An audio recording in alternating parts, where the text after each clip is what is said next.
생각을 따라 힘을 다하여 수고하노라. 아멘. 하나님의 말씀입니다. 자리에 앉아주시기 바랍니다. 오늘 사역 지원 주일이라서 내년도 교회 여러 가지 사역 소개드리고 우리가 받는 직분의 의미, 그런 것에 대해서 좀 말씀을 나누고 싶었는데 마침 하나님께서 오늘 이 본문 주셔서 이 본문 통해서 우리들에게 주시는 직분의 의미를 좀 함께 생각해 볼 수 있게 되었습니다. 직분에 대해서 얘기하기 전에 먼저 성도에 대해서 이야기해 볼 수 있기를 바랍니다. 여러분들은 성도 하면 어떤 이미지가 떠오르십니까? 어떤 사람이 떠오르십니까? 저한테 이 성도라는 이름은 굉장히 귀하고 중요한 소중한 이름처럼 느껴지는데요, 성도 하면 제일 먼저 떠오르는 인물은 제 돌아가신 어머님이십니다. 제 어머님은 불교 집안에서 태어나시고 자라셔가지고 교회와는 거리가 먼 삶을 사셨어요. 셋째 딸로 태어나셔서 굉장히 예쁨 받으시고 또 젊으실 때도 굉장히 아름다우셨다고 말씀 들었고, 그렇게 사랑받으면서 사시다가 연하에 제 아버님 만나서 결혼을 하셨는데, 결혼하신 이후에는 그렇게 삶이 순탄하지는 않았던 것 같습니다. 결혼 생활에 많은 고난들이 있었고, 제가 어렸을 때부터 기억으로는 계속 별거하시고 그러다가 나중에 이혼하시고 그리고 혼자 사셨어요. 떨어져 있는 동안에 제가 다 알지 못하는 많은 어려운 일들이 어머니께 있었던 것 같습니다. 제가 중고등학교 때 그 시절 언젠가쯤에 사기를 크게 당하셨는데, 그때 신문에도 크게 나올 정도로 억대 사기 사건에 휘말리셔서 굉장히 큰 손실을 입으셨고, 저는 나중에 알게 되었지만은 그 일 때문에 자살 기도도 하셨더라고요. 그리고서 거의 혼자 지내시면서 제가 제대하고 갈 데 없어서 어머님과 함께 살게 되기까지 계속 쭉 혼자 지내셨어요. 근데 제가 제대할 때쯤 어머님이 암에 걸리셨다는 소식을 들었어요. 얼마 남지 않았다는 소식을 들었어요. 전에도 한번 말씀드렸지만 그때는 제가 굉장히 마음에 세상을 향한 원망과 분노로 가득했던 시절이라 어머니께도 정말 못할 짓 많이 했고, 어머니에게 따뜻한 위로 말 한마디 해드리지 못하는 너무 큰 불효자였습니다. 그래서 어머니 암에 걸리셨는데도 그 모습이 그렇게 보기가 싫더라고요. 그 아름답던 모습이 변해가는 그거를 보는 것 자체가 힘들었어요. 그래서 따뜻하게 위로해드리지 못했는데, 혼자서 이렇게 거의 혼자서 암투병 하다시피 하실 때 예수님을 영접하셨던 것 같아요. 저희 외가댁에 유일하게 예수님 믿으시는 외숙모 한 분이 계셨습니다. 권사님이셨어요. 그때도 그 권사님이 집이 가까우시니까 자주 오셔가지고 어머님 돌봐드리는 가운데 예수님을 전하셨고, 제가 아주 옛날에 생일 선물로 그냥 무심히 툭 사다 드렸던 빨간색 성경책 그거 읽으시면서 병상에 누워서 늘 찬송가 들으시고 그러셨던 것 같아요. 언젠가부터 그런 얘기를 하시더라고요. 나 이렇게 누워서 찬송가 듣고 있으면 그렇게 마음이 편하다고. 그리고 말씀 읽으면 무슨 뜻인지는 잘 모르겠지만 마음이 이렇게 좋다고 그런 말씀을 하세요. 감사하게도 어머님 돌아가시기 하루 전에 그 외숙모 권사님께서 저를 부르시더니, 형준아, 오늘은 네가 어머님이랑 얘기를 좀 하는 게 좋겠다. 하나님께서 그렇게 말씀하신다 그러시더라고요. 그래서 그날은 큰맘 먹고 어머니 누워 계시는 자리에 옆에 앉았습니다. 드릴 말씀도 없고 어머니 모습 보는 것조차 힘들었던 때라 그냥 이러고 앉아있는데 어머니께서 얘기를 길게 하시더라고요. 이런저런 얘기, 저한테 하소연하시는 얘기, 이런저런 얘기 하시는데 마음으로는 말대꾸 해드리고 싶고, 그동안 죄송했어요 어머니 말씀드리고 싶고 용서도 빌고 싶은데 그 무뚝뚝한 마음에 미움이 가득 차 있는 아들이 그 입이 안 떨어지더라고요. 그래서 내일부터는 어머니께 잘 대해드리고 내일부터는 어머님께 얘기 잘 하면 되지 뭐, 그러고 그냥 그 자리를 일어났어요. 그게 마지막이었습니다. 그 다음날 일하고 있는데 갑자기 연락 와서 병원 가보니까 어머님 몸이 거의 차게 식어 계셨고 호흡기만 이렇게 끼고 계셨어요. 그 철없던 26살 시절에 아무것도 모른 채 장례 치르는데, 형님이랑 둘이 장례 치르는데 정말 처음에는 이게 무슨 일인지도 모르겠고 그냥 멍하니 이러고 있다가 장례식 이틀째 되는 날 밤에 회개 터지더라고요. 예수님 만나고 회개의 영이 임했을 때 나중에 경험했던 그것과 똑같이 가슴이 찢어지는 것처럼 아파요. 숨을 쉴 수가 없을 정도로 울음이 터져 나와서 너무너무 아팠습니다. 장례를 마치면서 그래도 두고두고 너무너무 감사한 것은 어머님 묘비명에 성도 김지연 이렇게 써 있었다는 거예요. 그때는 잘 몰랐지만 그 성도라는 그 이름이 너무나 감사합니다. 우리 어머님 아무런 봉사도 하지 못하셨고 교회 무슨 직분도 못 받으셨고 병원 때문에 주일 예배도 그렇게 많이 참석하지 못하셨는데 그래도 교회에서는 같이 오셔서 장례도 함께 치러주시고 기도해 주시고 저를 위로해 주려고 애쓰시고 그리고 성도로서 어머님은 돌아가셨어요. 말하자면 주 예수 그리스도 안에서 돌아가셨어요. 이제부터 주 안에서 죽는 자는 복되도다 하신 말씀처럼 구원 가운데 돌아가셨어요. 그래서 저에게는 이제 우리 어머님이 부활의 그날에 일어나리라는 소망이 있습니다. 그날에 다시 뵙게 되리라는 소망이 있어요. 나중에 목사가 되고서 장례를 치를 기회가 많다 보니까 이 성도라는 이름이 얼마나 귀한지 모르겠어요. 이 성도라는 이름조차 없는 분들의 장례를 치를 때면 무슨 말을 해야 될지 모르겠어요. 뭘 가지고 위로할 수 있을까요? 이 고인에 대해서 뭘 얘기할 수 있을까요? 근데 아무리 교회 많이 안 나왔어도 좋아요. 아무리 직분 없었어도 좋아요. 아무리 봉사 안 했어도 좋아요. 거기 성도라는 이름만 있으면, 이분이 믿음 고백하고 세례 받았다고 그래서 성도라는 이름만 있으면 이 고인 위에서 이분의 소망에 대해서 마음껏 선포할 수 있어요. 이분은 일어나실 겁니다. 구원 가운데 돌아가셨고 우리 주 예수 그리스도께서 이분을 일으키실 것입니다. 우리는 기쁨 가운데 이분을 만날 수 있을 것이고 이분은 구원 받으셨습니다 라고 자신 있게 선포할 수 있어요. 그러니 유족 여러분들 걱정하지 마시라고, 두려워하지 마시라고, 너무 슬퍼하지 마시라고, 우리들의 영원한 부활의 소망이 있지 않냐고 마음껏 위로할 수 있어요. 성도라는 건 저한테 그런 이름입니다. 구원의 이름, 소망의 이름입니다. 너무나 영광스러운 이름이에요. 그래서 저도 저 자신의 정체성을 늘 성도라고 생각하고 있어요. 제가 29살 무렵에 기도 가운데 하나님의 부르심을 받았는데 정말 천둥 소리처럼 어마어마하게 머리가 깨지는 듯한 소리로 하나님께서 분명하게 말씀하셨어요.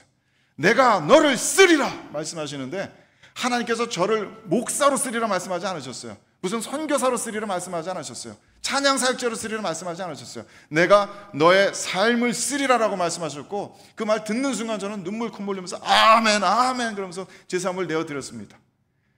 제 삶이 하나님 것이라고 내어드렸습니다. 직분이 아니에요. 저는 성도로 부르심을 받았습니다. 저한테 성도는 그런 이름이에요. 너무나 귀한 영광스러운 구원의 이름입니다.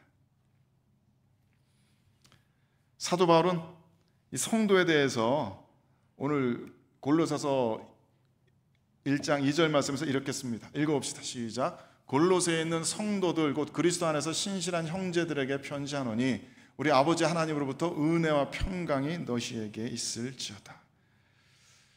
우리 한자로 하면 성도, 거룩할 성자 무리도자 아닙니까? 거룩한 무리들, 그런 뜻입니다. 영어로 하면 저렇게 번역해요. The saints. 캐톨릭 교회 가면 이게 성인이라는 얘기입니다. 성인.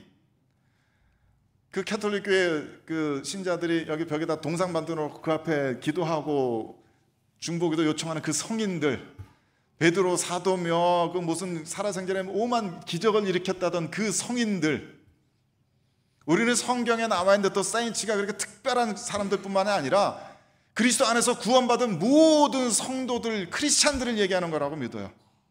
그래서 골로새 교회에 있는 모든 성도들에게 편지하는 사도 바울의 그 의미는 그 교회 모든 크리스찬들에게 편지한다는 얘기예요. 그들이 거룩한 무리들이다. 영어로는 그렇게 The Saints라고 쓰지만은 원문에 보면 저 단어를 씁니다. 하기오스라는 단어를 씁니다. 사전 찾아보면 저렇게 돼 있어요. Most holy things. 지성소 할 때 저 단어 씁니다. 그냥 성소도 아니고 지성소, 지극히 거룩한 곳.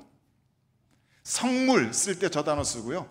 하나님께 속한 모든 거룩한 것, 하나님 것으로 구별된 모든 것 쓸 때 저 단어 씁니다. 하기오스. 이 세상의 다른 그 어떤 것과도 섞일 수 없도록 하나님께서 특별히 구별하셔서 이것은 내 것이다 라고 선언하시는 바로 그 거룩한 무리들, 하기오스 성도입니다. 또 오늘 그 본문에서는 성도라고 하고서 사도 바울이 그 성도라는 말씀의 의미를 풀어서 그리스도 안에서 신실한 형제들이라고 쓰고 있어요. 신실한 형제들, 이 단어는 원어로 피스티스라고 씁니다. 재밌게도 이 단어가 저 두 가지 뜻으로 번역이 돼요. 하나는 believing, 믿는다라는 단어, 다른 하나는 trustful하다, 이 사람 믿을만하다, 신실하다라는 단어. 그러니까 신약 성경에 기록된 믿음이라는 단어는 내가 하나님을 믿는 것뿐만이 아니라 하나님께서 나를 신실하다고 여겨주시는 그 두 가지 의미가 동시에 곁들여 있어요. 다시 얘기하자면 내가 하나님을 믿는다는 얘기는 내가 하나님 앞에 늘 한결같이 신실하다는 얘기예요. 그걸 믿음이라고 합니다. 그냥 잠깐 믿었다는 거 아니고, 오늘 믿었지만 다음에 그 믿음이 사라지는 그거 아니고, 하나님을 믿었는데 그 하나님을 믿는 믿음 안에서 늘 한결같이 그 자리를 지키고 있는 것, 그걸 가지고 신실하다라고 합니다. 사도 바울은 성도들, 너희들 거룩한 무리들은 곧 하나님 안에서, 그리스도 안에서 신실한 자들, 믿는 자들이면서 동시에 믿을 만한 자들, 그 믿음 안에 살아가는 자들이라고 풀어주고 있는 거예요. 오늘 본문에서는 성도에 대해서 많은 이야기를 알려주고 있어요. 12절 말씀에 이렇게 되어 있습니다. 읽어봅시다. 시작. 우리로 하여금 빛 가운데서 성도의 기업의 부분을 얻기에 합당하게 하신 아버지께 감사하게 하시기를 원하노라. 우리 성도들은 빛 가운데, 하나님의 구원의 영광의 빛 가운데 하나님의 나라를 유산으로 물려받는 상속자들이라는 뜻입니다. 세상에서 구별하여서 내 것이다 라고 선언하신 그 하나님의 백성들에게 하나님의 나라를, 예수 그리스도 안에서 예비되고 준비된 모든 스피리추얼 블레싱들을 물려주는 그 하나님의 자녀들이라는 뜻이에요. 그런데 사도 바울은 이 성도들의 이전의 모습까지 이렇게 쓰고 있습니다. 읽어봅시다. 시작. 전에 악한 행실로 멀리 떠나 마음으로 원수가 되었던 너희들, 이 성도들을 가리켜서 너희 모든 성도들은 이전에 하나님으로부터 소외되었고 하나님을 소외시켰고 하나님을 원수처럼 여기면서 하나님을 대적해왔던 악한 행실에 물들어 있던 무리들이다. 그런 너희를 읽어봅시다. 시작. 그가 우리를 흑암의 권세에서 건져내사 그의 사랑의 아들의 나라로 옮기셨으니 그 아들 안에서 우리가 속량 곧 죄사함을 얻었다. 그런 너희를 그리스도께서 그 흑암의 권세에서 구원해내셨다. 그 아들의 그리스도의 사랑의 나라로, 그 시티즌십으로 옮겨주셨다. 너희들의 모든 죄를 속량하여 주셨다. 너희 성도들이 받은 은혜는 바로 그것이다. 그걸 말씀하고 계세요. 우리들에게 주어진 성도라는 이름은 그토록 영광스럽고 아름다운 감사한 이름입니다. 흔히 성도, 집사, 장로 이런 계급처럼 생각하시게 되기가 쉽잖아요. 아무 직분 안 받은 무슨 B급 클래스 교인 같이 아닙니다. 전혀 그렇지 않습니다. 우리 모든 크리스찬들은 이 거룩하고 영광된 이름을 받은 성도들임을 믿으시기 바랍니다. 그래서 이런 거 잘 안 하지만은 주변 분들과 함께 선포하면서 얘기하십시다. 우리는 거룩한 무리들입니다. 잘 하시네요. 하나님께서 오늘 본문 보니까 이 성도들을 위한 목적을 가지고 계세요. 우리 주 예수 그리스도께서 성도들을 위하여 십자가에 달려 돌아가신 목적이 있어요. 그게 뭡니까? 누가 여러분들에게 물으시면 뭐라고 대답하시겠어요? 예수님께서 십자가에 달려 돌아가신 목적이 무엇입니까? 라고 물으시면 뭐라고 대답하시겠어요? 우리들의 죄를 용서하시기 위해서, 우리들 죽으면 그 천당이라는 곳에 가게 하기 위해서. 맞는 말이죠. 사도 바울은 설명하는 것이 이렇습니다. 읽어봅시다. 시작. 이제는 그의 육체의 죽음으로 죄송합니다. 다시 한번 시작. 이제는 그의 육체의 죽음으로 말미암아 화목하게 하사 너희를 거룩하고 흠없고 책망할 것이 없는 자로 그 앞에 세우고자 하셨으니, 주 예수 그리스도께서 십자가를 지시고 우리들의 죄값을 대신 치러주신 이유, 그 목적, 우리들을 그리스도의 심판대 앞에, 이 땅에 다시 오실 주 거룩하신 심판주 앞에 거룩하고 흠이 없는, 책망할 것이 없는 모습으로 세우고자 하신다. 이거 재판에 대한 이야기입니다. 재판받는 우리 모든 사람들을 이 재판 가운데 아무 책망할 것이 없는 흠없는 자로 세우시기 위해서 우리들의 모든 죄값을 치르시는 십자가 희생을 치르셨다. 그냥 단순히 죄 용서하셨다와는 달라요. 죄 용서하신 것뿐만 아니라 완전한 의인으로 드러날 수 있도록, 그리스도를 닮은 모습으로, 하나님의 자녀된 모습으로 그 앞에 드러날 수 있도록 우리를 완성시키시기 위해서 이 죄와 싸우고 있는 이 연약한 인간의 모습이 아니라 정말로 그리스도의 영광 가운데 참여하는 하나님의 아들, 딸의 모습으로 완성시키시기 위해서, 그 앞에 세우시기 위해서, 영어로 프리젠트 하시기 위해서 십자가를 지셨다. 저는 저 영어에 저 프리젠트라는 표현이 너무 좋아요. 영어권에서는 저 단어를 언제 쓰냐면 세례식 때 씁니다. 세례 과정이 있잖아요. 먼저 세례 받겠다고 하면 이제 그 목회자가 세례 교육을 시키죠. 우리 이번 다다음 주에 12월 17일에 세례 받게 될 3명의 청년이 있어요. 제가 이 청년들 예뻐가지고 자꾸 얘기하게 되네요. 지난 9월 달에 세례 받으려고 했는데 커뮤니케이션이 잘못돼가지고 이 친구들이 세례 받는 날 스레빠 신고 추리닝 입고 반바지 이러고 왔어요. 우리 오늘 세례 받아요? 그러고 왔어요. 같이 당에서 얘기 나누다 보니까 이 친구들도 본인들이 준비가 안 됐다는 것을 얘기해 주었고, 당회가 보기에도 아직 준비가 안 된 것 같고, 그래서 서로 합의하에 그럼 세례교육 더 받고 12월 달에 받자라고 그랬어요. 그리고 우리 지난주까지 모였나요? 한 2달 넘도록 열심히 세례교육 받았습니다. 저 세례교육 이렇게 행복하게 해본 것도 참 드문 것 같아요. 그 전에 분들도 물론 열심히 잘 받으셨지만 이 백지 같아요. 그리면 그리는 대로 다 받아들여요. 성경 읽어와 그러면 성경 막 읽어와요. 기도생활 이렇게 해봐 그러면 기도생활 했다고 리포트해요. 사도신경 외워와 사도신경 외워, 떠듬떠듬이지만 외워와요. 주기도문 외워오고 또 십계명 외워와요. 그 하나하나 이렇게 설명해 주는데 다 이렇게 아멘하면서 받아들이고, 질문 있어요 그러면서 질문하고, 너무 행복하게 세례 공부했어요. 그리고서 이제 세례 받기 직전에 당에서 인터뷰를 하겠죠. 그러면은 이 친구들에게 정말 세례 받을 만한 믿음이 있는가, 말하자면 성령의 인치심이 드러나는가, 이 친구들이 앞으로 여기서 고백하게 될 신앙의 고백이 정말 참되고 진실된 것인가를 부족한 사람들이지만 그래도 최선을 다해서 분별하려고 당회에서 그렇게 인터뷰를 할 겁니다.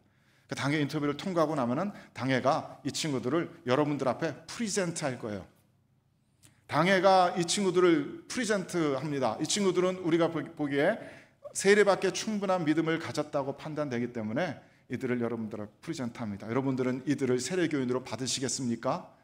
라고 여러분들에게 묻고 함께 서약을 합니다. 프리젠트라는 말 들으면 저는 그런 게 생각나요. 결혼식 때 신부를 신랑에게 프리젠트하기 위해서 막 뒤에서 열심히 머리하고 화장하고 옷 입히고 예쁘게 단장해서 그렇게 결혼식에 프리젠트하는 것처럼, 주 예수 그리스도께서 우리를 결국 우리들의 역사의 마지막 절정의 순간에 심판주 앞에 우리들을 프리젠트 하시기 위해서 우리를 열심히 준비시키고 계세요. 지금 이 순간 주님께서 우리들 가운데 역사하고 계시면서 우리들을 준비시키고 계십니다. 그 말씀으로 우리들을 빚어가고 계시고, 우리들의 고장나고 또 잘못된 부분들을 바로잡으려고 우리들 가운데 역사하고 계세요. 그것이 주님의 십자가의 목적입니다. 우리들을 결국 그 앞에 프리젠트하고자, 세우고자 주님께서 애쓰고 계세요. 그런데 그것을 주님께서 이 일을 하실 때 그냥 막연하게 눈에 보이지 않는 주님께서 그냥 어떤 영적으로는 어떤 기적적인 초자연적인 그런 것으로 하는 것이 아니라 사람들을 사용하십니다. 그렇게 주님께서 사용하시는 사람들을 사도 바울은 교회의 일꾼이라고 표현하고 있습니다. 읽어봅시다. 시작. 내가 교회의 일꾼 된 것은 하나님이 너희를 위하여 내게 주신 직분을 따라 하나님의 말씀을 이루려 함이니라.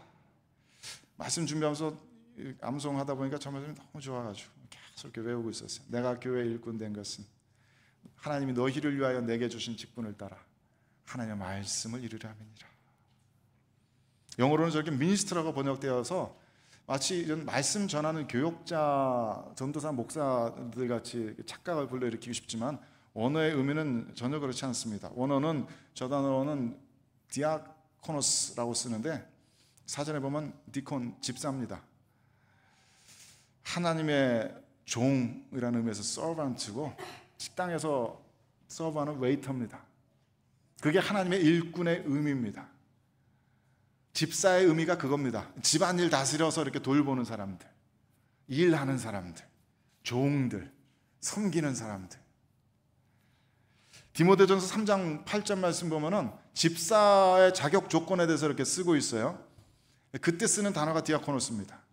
이런 사람들이 디아코노스다. 물론 성경 저기서 말하는 집사는 지금 우리 식대로 말하자면 안수 집사입니다. 저런 자격 조건 갖춘 사람 이렇게 선출해서 안수 받은 분들이 안수해가지고 세웁니다. 근데 그것 외에도 우리 교단 헌법에는 서리 집사라는 제도도 있습니다.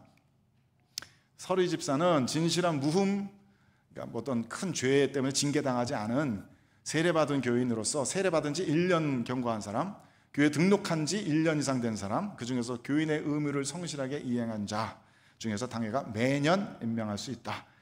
서리라는 말은 영어로 하면 데퓨티, 대리, 집사 대리, 집사 대우라는 뜻이에요. 집사의 일을 대리하는 사람들, 집사의 일을 함께 이렇게 해서 집사처럼 대우해주는 그런 사람들입니다. 안수 집사의 말하자면 수련생 같이 그 집사 일을 하는 사람들. 그래서 이런 분들은 모두 이 서리 집사든지 집사든지 장로든지 목사든지 전도사든지 이런 직분자들은 모두 성경적인 관점에서 보면은 디아코노스, 교회 일꾼들입니다. 하나님께서 주시는 직분자들. 집사 되었다는 것이 신앙 경력이 꼭 오래되었다는 그 얘기 아니에요. 한국 교회에서는 그냥 교회 오래 다니면 그냥 집사님 이렇게 부르는데 저는 그 말보다 성도님이 더 좋습니다. 너무 아름다운 말이라서. 집사가 성도보다 더 높은 것 절대 아닙니다. 오히려 더 낮은 자리로 내려가서 종으로서 섬기는 사람들입니다. 사랑받아야 하는 성도들, 이 교회 와서 마음의 상처를 좀 치유해야 되는 성도들, 그런 성도들 도와주는, 섬겨주는 그런 사람들이 직분자들, 디아코노스입니다. 집사, 권사, 장로, 목사 할 것 없이 하나님께서 주시는 모든 직분들이 다 그렇습니다. 사도 바울이 이야기하는데 자기도, 이 사도도 교회 디아코노스 중에 하나다. 그리고 우리가 하는 일은 이런 일이다. 이렇게 씁니다. 읽어봅시다. 시작. 우리가 그를 전파하며 각 사람을 권하고 모든 지혜로 각 사람을 가르치면 각 사람을 그리스도 안에서 완전한 자로 세우려 프리젠트하려 합니다. 예수님께서 하시는 일과 똑같은 일을 합니다. 예수님께서 하시는 일을 이어받아서 합니다. 예수님께서 하시는 그 일에 동참해서 합니다. 교회에 일꾼된 직분 받은 자들은 다른 뭐가 아니라 사람 세우는 일을 합니다. 사람을 훈계하고 가르치고 돕고 격려하고 이렇게 세워주는 일을 합니다. 그 마지막 날에 주님 앞에 프리젠트 될 수 있도록 사람 세우는 일을 합니다. 사람을 섬기는 겁니다. 교회가 참 아름다운 것은 교회 성도 따로 일꾼들 직분자 따로 이렇게 정해져 있는 게 아니라는 거죠. 누군 태어나면부터 직분자입니까? 우리 모두 다 기본적으로 성도입니다. 기본적으로 우리 모두가 하나님 앞에 거룩한 무리들인데 그 중에서 어떤 이들은 하나님께서 섬기라고 불러내신다는 거예요.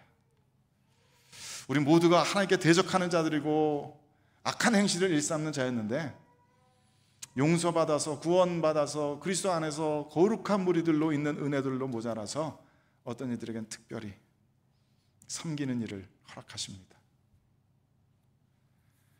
저라고 처음부터 목사였겠습니까? 저도 그전엔 전도사였고 그전엔 찬양사역 간사였고 그전에는 사찰집사 관리집 교회 청소하는 사찰집사 관리집사였고 그전에는 청년이었습니다. 저도 29살 청년이던 시절이 있었습니다. 그때 제 모습을 보면은 목사님들이 참 예뻐하셨을 것 같아요. 아무것도 모르는 애 음악 좀 했다고 목사님께서 앞에서 찬양인도 시키셨어요. 근데 저는 이 앞에 나서서 세례도 받지 못한 사람이 이 거룩한 분들 성도들 앞에서 찬양 인도하는 게 너무 무서웠어요.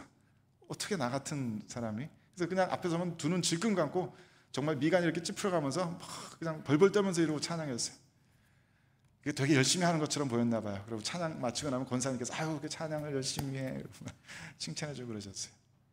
성경 공부 오라면 그냥 가야 되는 줄 알고 가고 그렇게 교회에 다녔어요. 그렇게 많은 시간들 지나면서 지금 이렇게 목사로 여러분 앞에 프레젠트 되기까지 수많은 교회 일꾼들이 저를 섬겨주시고 도와주시고 격려해주시고 일으켜주셨어요. 말씀 준비하다 보니까 너무 그리운 이름들이 많아요. 말씀 준비하다 몇 번 울컥울컥 했어요. 저한테 처음 세례 주신 캘거리의 고 김창선 목사님, 그 교회에 저를 정말 어머니처럼 늘 사랑해 주시던 모니카 권사님, 한국에서 지금도 저의 영적 아버지 같은 역할을 하시는 김준모 목사님,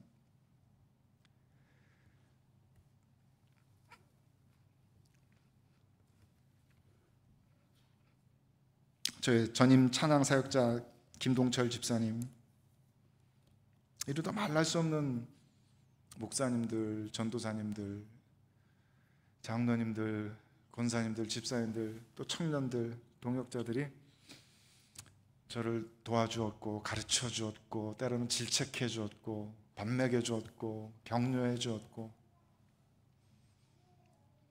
그래서 이렇게 됐습니다.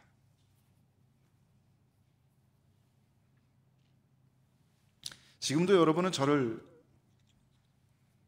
담임 목사로 세우고 계시는 중이에요. 저는 처음이잖아요. 담임 목사 어떻게 하는지 잘 몰라요. 은퇴 정단님께 꾸준한 말씀도 듣고 당에 같이 당연 장로님들께 많은 배우고 도움받아가면서 권사님들, 집사님들 사랑과 격려의 말씀 들어가면서 저도 목사로 서가고 있습니다. 저도 물론 여러분들을 성도로 세우는 교회 일꾼입니다.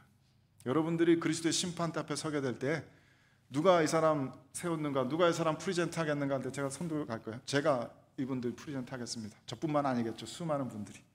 제가 그리스도 앞에 심판대 앞에 설 때 누가 이 안영주를 프리젠트 하겠는가, 여러분 손 들고 나오십시오.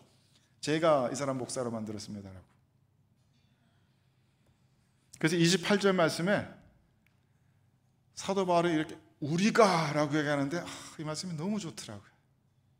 그 전까지는 계속 내가 교회 일꾼 된 것은 이라고 얘기하다가 갑자기 막 드라마처럼 사람들이 막 일어나서 우리가 그를 전파하였고 교회 안에 각 사람을 everyone 각 사람을 권하였고 모든 죄로 각 사람을 가르쳤고 각 사람을 그리스도 앞에서 완전한 자로 세우려고 일하고 있다. 완전하다는 얘기는 퍼펙트하다는 얘기 아닙니다. 신약 성경에서 완전하다 그러면 대개는 mature, 성숙한 그런 의미로 보시면 됩니다. 온전하다라는 말이 더 맞을 거예요.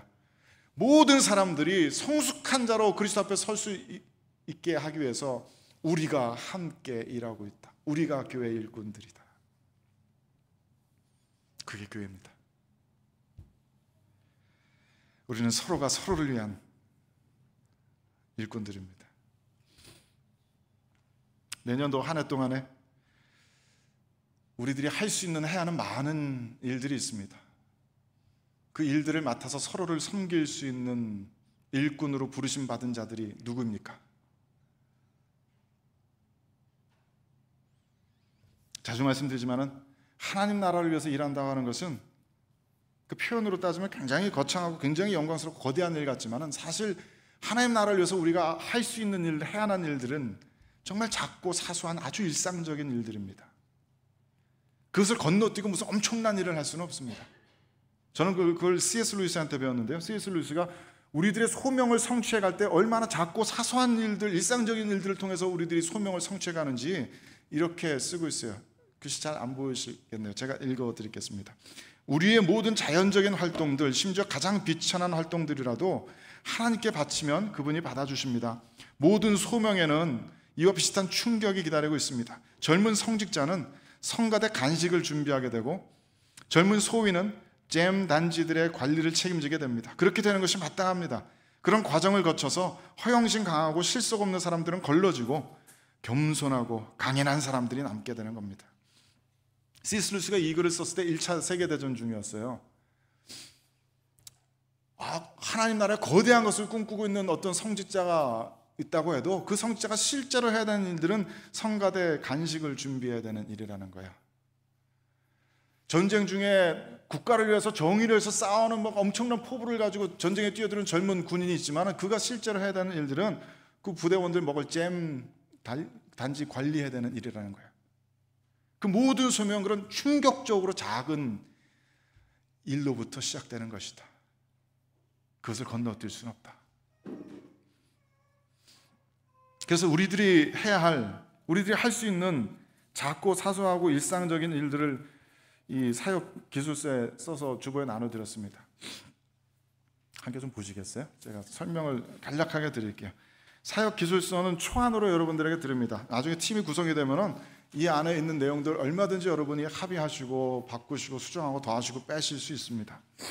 이거는 좀 간략하게 이렇게 적었고요. 그걸 더 간략하게 사역 지원서라고 제목된 그 문서로 나눠드렸습니다.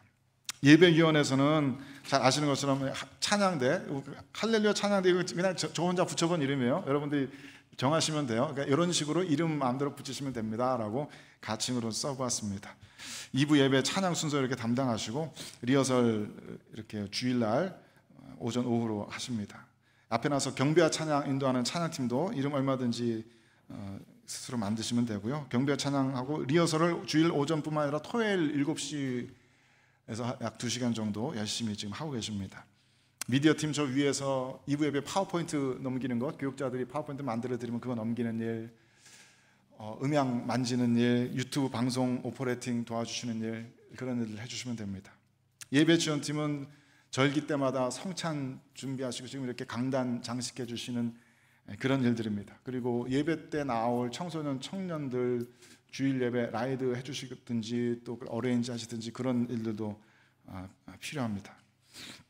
선교 기획팀은 앞으로 우리 교회가 해나갈 선교들에 대한 중장기적인 플랜들을 세울 팀입니다. 그리고 선교 훈련들을 기획할 거고요. 앞으로 우리들이 어떤 식으로 구체적으로 어디에 가서 선교할 것인지를 함께 의논할 그런 팀입니다. 해외 선교팀은 지금 우리가 하고 있는 해외 후원 선교사님들과 연락 주고받고 또 필요하면 그분들 찾아뵙고 이렇게 그분들 돕는 일부터 시작이 될 겁니다. 해외 선교 일들 시작할 겁니다. 지금은 해외 선교팀밖에 없지만 시간 점점 지나면 도시 선교팀 또 뭐 원주민 선교팀 또 여러 가지의 선교팀들이 나올 수 있겠죠. 여러분들이 원하시면 얼마든지 사역하실 수 있으십니다. 목양위원회는 정말 스피리추얼 케어 우리 서로를 돌보는 그런 일들을 하게 될 겁니다. 새가족팀은 새로 오시는 분들을 어떻게 환대해 드릴 것인가, 어떻게 잘 정착할 수 있도록 도와드릴 것인가, 그런 과정들을 함께 의논하고 일들을 할 겁니다. 우리 그전에는 구역 예배가 있었는데 이거를 좀 개편을 하고자 또 다시 이렇게 시작을 하고자 목장 사역팀을 이제 만들려고 합니다. 서로를 돌보는 일이기 때문에 목장이라고 가칭을 붙였는데 얼마든지 이름 바꾸시면 되고요. 정기적으로 서로를 돌볼 수 있는 그런 모임들을 가지게 될 겁니다. 교육에서는 지금도 아동부 사역팀 교사로 스텝으로 수고해 주시는 분들 많으시고 또 청소년부도 그렇게 많이들 수고해 주고 계십니다. 장년 교육팀은 이런 통독 프로그램 같이 장년들 교육하시는 프로그램에 많은 행정적인 도움이 좀 필요해요. 그런 거 함께 도와주실 분들 필요합니다. 건물 관리팀 가칭으로 제가 블루네일 클럽이라고 붙여놨는데 어디 교회 보니까 이렇게 망치질은 잘 못해서 자꾸 이렇게 헛지어서 손에 이렇게 자꾸 멍 만드는 그런 분들이 모이는 클럽이라고 이렇게 이런 이름 붙여놨더라고요. 너무 재밌어서 인상적이어서 기억에 남습니다. 뭐 특별한 기술이 있는 건 아니지만 정기적으로 모여서 커피 한 잔씩 나누고 또 시간 되는 대로 교회 이것저것 보수할 거 보수하고 칠할 거 칠하고 이제 그런 일들을 필요로 합니다. 또 아시는 것처럼 저희 건물이 오래돼서 보수하고 리노베이션하고 해야 될 일들이 많아요. 또 우리가 이거 미적으로도 컬러나 이런 것들이 통일이 안 돼가지고 이런 미적인 감각 가지신 분들 이런 디렉션이 좀 필요합니다. 그래서 전체적으로 중장기적으로 어떻게 리노베이션하고 또 환경 예쁘게 다듬어 나갈 것인지 그런 일종의 타스크포스 팀입니다. 그게 건물 비전 팀이고요. 환경관리팀은 저는 이 교회 주변에 빈 땅들이 너무 아까워서 여기 꽃밭을 만들어도 될 것 같고 텃밭에 뭐 깻잎은 뭐 손만이 안 가도 혼자 잘 자라더만요. 깻잎 심어놨다가 때 되면은 성도분들 몇 장씩 뜯어가서 잡수시고 참 좋지 않을까. 이게 막 에덴 동산을 관리하는 그것이 아담과 하와에게 주어진 처음 임무였잖아요. 동산지기, 가드너, 그게 사람에게 주어진 첫 번째 임무였는데, 그것처럼 우리들에게 허락된 이 땅을 아름다운 동산으로 가꿔 나가고 예쁘게 만드는 그런 것들이 우리 해야 할 일들이 아닌가 싶어서 이렇게 제안을 드립니다. 또 플로깅이라고 해서 쓰레기 주면서 집게 하나 들고 산책하시다가 보이면 죽고 또 산책하시고 조깅하시고 그런 사역들도 있습니다. 중보기도팀은 이 모든 사역들을 위해서 함께 기도하는 그런 팀이 될 것이고, 교회의 무릎 역할을 감당할 그런 팀이 될 겁니다. 그리고 물론 체리티 단체로서 우리 교회는 재정부가 반드시 필요합니다. 재정 업무와 자산 관리 업무들 필요합니다. 지원하실 수 있는 모든 팀들에 함께 하실 수 있으십니다. 이거를 꼭 1년 52주 매번 이 모든 사역들을 하셔야 되는 건 아니고, 원하시는 대로 원하시는 만큼 사역에 함께 참여하실 수 있으십니다. 또 이거 여기에 써 있는 것 말고도 원하시는 사역이 있거든 얼마든지 자유롭게 제안해 주십시오. 이런 사역 하고 싶습니다. 이런 사역 가운데서 이런 것들만 맡아서 하고 싶습니다. 제안해 주시기 바랍니다. 우리 청년 여러분들은 하이엘 청년부가 이미 리더, 부리더 스텝들이 정해져 있기 때문에 여기 따로 쓰지는 않았습니다만, 이 작년들의 사역에 청년 여러분들이 얼마든지 참여하실 수 있으시고 참여해 주시기를 간절히 부탁드립니다. 청년 여러분들 도움이 많이 필요합니다. 이 킹스턴에 있는 동안에 함께 하실 수 있는 사역들 보시고 참여해 주시면 감사하겠습니다. 이 일들이 정말 가치 있는 일이라는 믿음으로 동참해 주시길 바랍니다. 이 일에 담겨져 있는 의미들을 생각해 봐 주시기 바라요. 이런 서로 섬김들을 통해서 우리 스스로 성장하고 또 나도 모르는 새 교우들의 성장을 돕게 될 겁니다. 지금 시간 드릴 테니까요, 한 2, 3분이면 되겠죠. 잠깐 기도하시는 마음으로 사역 지원서 작성해 주시기 바랍니다. 펜 필요하신 분들 우리 장로님 두 분께서 좀 도와주시면 감사하겠습니다. 펜 필요하신 분들은 장로님께 펜 받으셔서 작성해 주시고, 또 좀 시간이 필요하다 하시는 분들은 한 주간 동안 생각해 보시고 다음 주에 제출해 주셔도 됩니다. 근데 가급적이면 지금 쓰셔서